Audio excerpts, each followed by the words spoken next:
साथियों नमस्कार। आज मैं आप सबके समक्ष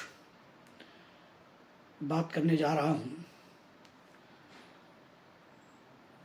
परसों 22 अप्रैल 2025 को जो घटना पहलगाम में आतंकवादियों के द्वारा नृशंस हत्या हमारे उन पर्यटकों को जो हमारे भारतवर्ष के कोने कोने से और विदेशों से आकर के सैलानियों के रूप में वहाँ घूम रहे थे, उनकी हत्या कर दी। सबसे पहले उन क्रूर आतताइयों के द्वारा तमाम उन सैलानियों को मौत के घाट उतारने पर पूरा भारतवर्ष ही नहीं पूरा विश्व दुखी है। मैं अपनी ओर से और अपने तमाम साथियों परिवारजनों की ओर से मृतक परिवारजनों के उन व्यक्तियों के लिए विनम्र श्रद्धांजलि अर्पित करता हूं और ईश्वर से प्रार्थना करता हूं कि सभी मृतक भाइयों बहनों को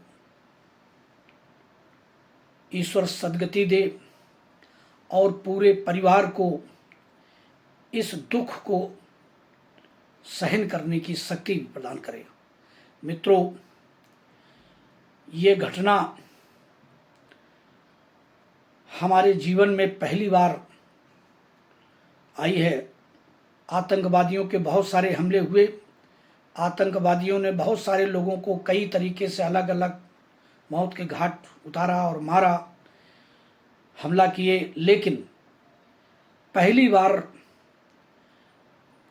कश्मीर में जहां हमेशा पूरे विश्व से और पूरे भारतवर्ष के कोने कोने से सैलानी आते हैं और वहां का रोजगार चलता है और हम सब लोग बड़ी खुशी खुशी से उस कश्मीर के पहलगाम के अलावा जम्मू कश्मीर के एक एक कोने पर घूम करके आते हैं और अपने अपने परिवार के साथ खुशी खुशी लौटते हैं। इस बार कौन सा ऐसा ये दिन था 22 अप्रैल 2025 का, जिस पे हमारे कानपुर का एक लाल शुभम द्विवेदी जो हमारा रिश्तेदार भी है और बहुत ही निकट हम सबके है, दोनों परिवारों से हम लोगों का परिचय है, लड़की पक्ष से और उस बर पक्ष बेटे के पक्ष से, उसकी भी क्रूर सबसे पहले गोली मार करके हत्या की गई, जिसमें उसको जब पहली गोली मारी गई, मौत के बाद उसकी पत्नी ने देखा जब मेरा सुहाग उड़ गया, मेरा जीवन साथी चला गया, तो उसने बड़ी विनम्रता से दुखी हो करके रोते हुए आतंकियों से कहा कि आप मुझे भी गोली मार दीजिए, लेकिन नहीं, उन्होंने कहा मैं आपको नहीं मारूंगा, आप जा करके अपनी सरकार को जरूर बताना कि हमने कैसे मारा। जैसा कि आप सबको विदित है, तमाम सोशल मीडिया के माध्यम से, तमाम चैनल से, प्रिंट मीडिया से आप देख रहे हैं कि आतंकवादी कुछ ही संख्या में थे, सैलानी हमारे पर्यटक हमारे उस घूमने वाले सदस्यों में सैकड़ों की तादाद में थे, लेकिन सब नियते थे। फोर्स भी आसपास कहीं नहीं थी, सुरक्षा वहाँ नहीं थी, इसीलिए उन्होंने वो स्थान चुना और अभी तक सही जानकारी नहीं है, लेकिन कम से कम 27-28 लोगों की जानें उन्होंने ले ली। इस क्रूरतम हत्या और इस हमले के पीछे पता नहीं उनका क्या मकसद था, लेकिन हमने अपने तमाम साथी खो दिए। बंधुओं, कानपुर का लाल शुभम द्विवेदी मात्र अभी 2 महीने शादी को हुए थे। 12 फरवरी 2025 को ही उसकी मैरिज हुई थी। वो कई जगह घूमते घूमते इस बार अपने परिवारजनों के साथ, अपने ससुराल पक्ष से और अपने परिवारजनों, माता पिता के आदि के साथ 11 सदस्यों के साथ वो घूमने गया था। लेकिन क्या पता था कि वो लौटेगा तो अर्थी के रूप में। आप समझ सकते होंगे, मुझे 2 दिन लग गए ये वीडियो देने पर। सोचने में मजबूर था कि मैं कुछ बोलूं, मैं कुछ कहूं कि न कहूं। निशब्द था। मेरे भाव, मेरा मन भी बहुत दुखी था। मैं ही नहीं, पूरा भारतवर्ष का एक एक नागरिक दुखी है, चाहे वो जिस धर्म, जाति, संप्रदाय से हो, जहां तक मेरा मानना है। क्योंकि आतंकवादियों ने भले ही धर्म पूछा, जाति पूछी, किसी किसी से धर्म पूछने पर अगर शंका हुई तो कलमा पढ़ने को कहा। इससे भी जब उनको समाधान नहीं समझ में आया तो बहुत सारे लोगों को कपड़े आदि उतरवा करके भी उन्होंने पूरी पहचान इस बात की कि ये हिंदू ही हैं और उनको गोली मार दिया। भगदड़ मचने पर तो जिसको समझा उसी को मारा, जिस पे बहुत सारे लोग घायल भी हुए हैं। मैं ईश्वर से प्रार्थना करता हूँ कि जो भी मेरे भारतवर्ष के परिवारजनों के सदस्य वहाँ घायल हुए हैं, उनका उपचार हो रहा है।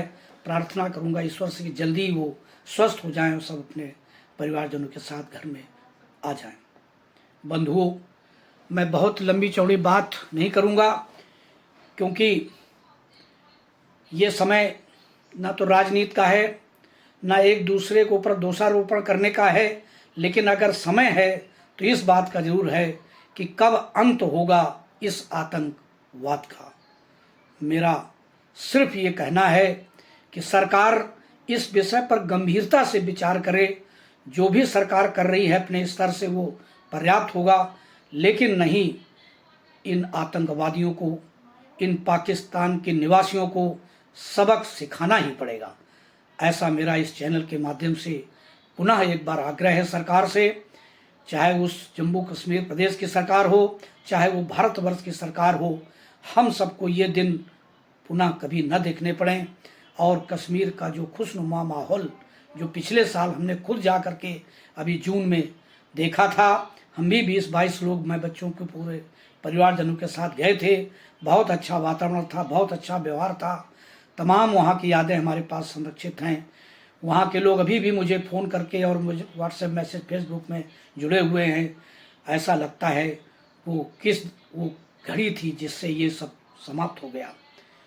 लोग वहाँ जाना पसंद नहीं करेंगे, लोग वहाँ जाएंगे नहीं, और वहाँ का व्यापार, वहाँ के निवासी सब भूखों मरने लगेंगे। सरकार को अविलंब इस पर कार्रवाई करनी चाहिए, ऐसा मेरा निवेदन है। बहुत बहुत धन्यवाद साथियों, आप सबका आभार। मेरे इस वीडियो को शुरू से अंत तक देखिए और अगर पसंद आता है तो इसको ज़रूर शेयर करिए। बहुत बहुत धन्यवाद, बहुत बहुत आभार। नमस्कार साथियों।